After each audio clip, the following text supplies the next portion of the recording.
Bismillah.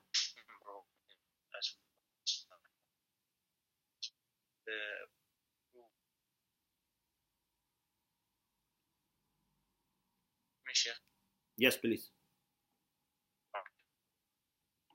I have read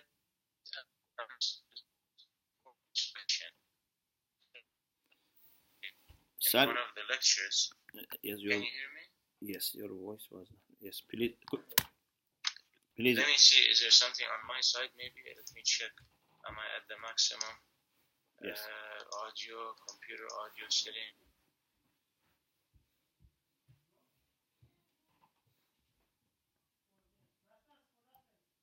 Yes. Is this better? Yes, please. Okay. Assalamu alaikum. I have read different answers for this question. I would like to know what our dear Sheikh thinks. In one of the lectures, Dr. Shomali mentions that that the Prophet is ummi. I know he is ummi in the sense no one taught him in a traditional environment or never learned to read. But does that mean he can't read? And if yes, does this affect his asma? Ummi has different interpretations. The famous one is the one who has not gone to school, is unschooled.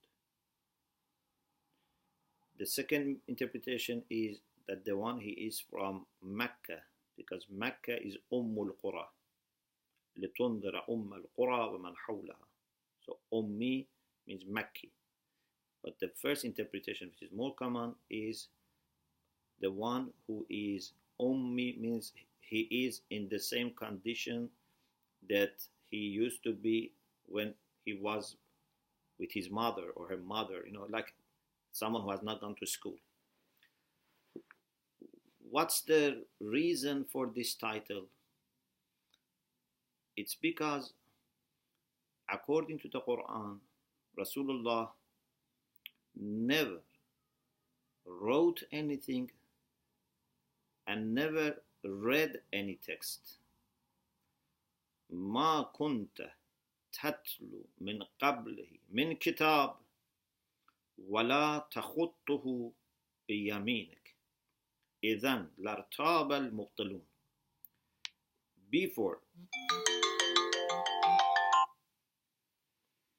Before he became a prophet for 40 years, he never went to any school. He never read any text. He never wrote any text.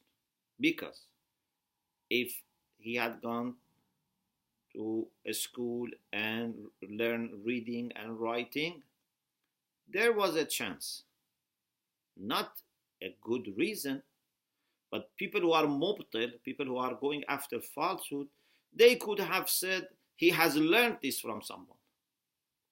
Of course, we know this is not a good reason, because even those who were learned and were able to read and write were not able to produce something like this. But people could deceive simple-minded people and say someone has taught him. So in order to leave no chance, the Prophet, ما كنت تتلو من قبله من كتاب, you were not reading any text, and also not writing. لا تخطه بيمينك, with your hand you were not writing. But this doesn't show that the Prophet was not able to read or write. No, he didn't read and write.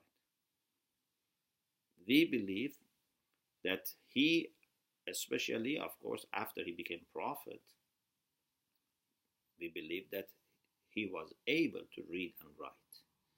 But still, he kept the same habit of not reading and writing, so that there would be no chance for people. So he has the knowledge, but he didn't use that knowledge. Because you know that many times Ma'soom does not use his ilmul ghaib in day-to-day life. If they use it, must be for a particular reason. So if they know this person has done in private something bad, they would not, question them in the public. Or even if they know this person is Ibn Muljam and is going to attack me and kill me, they are not going to change their behavior with that person today. They don't use ilmul ghaib for the most part in day-to-day affairs. Why I say for the most part? Because sometimes maybe Allah subhanahu wa ta'ala deliberately tells them something that they should implement. For example, in some of the stories, we find that, for example, someone was betraying Muslim, taking the secrets. In Islamic belief system, we had this woman who had come from Mecca, and then one of the people in Medina gave her some money, but also said, take this message to the people of Mecca. Of course, Allah informed Rasulullah. So this type of thing is different, because Allah tells the Prophet through ghaib something that should be followed up. But the things that they know and it is personal, they would not bring to their practice.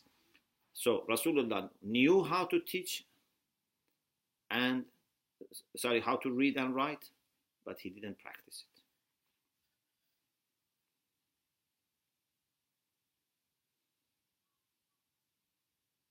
Can you hear me? Yes. Yes. Thank you very much, Sheikh. So that will bring us to the second question and the last one for today. So in the lecture given by Dr. Shomali, reflections on Hadith of Anwan al-Basri, our dear Sheikh discussed the aql and heart and how they are part of the soul. What is the nafs in this situation? Is the nafs considered the same thing? Sorry, I lost the screen. Hold on a minute. Yes. Is the nafs considered the same thing as the soul, but in a more earthly lens? So nafs and soul are the same, but used in different ways? Nafs can be used in different meanings, different senses. When in a context like the book Self-Knowledge, when I talk about nafs, saying ma'rifatul nafs, we mean human soul, which can be used as synonymous to a spirit also. But nafs can be used in other meanings. For example, we have vegetative soul, nafs nabati, which is available in plants, but also animals have it.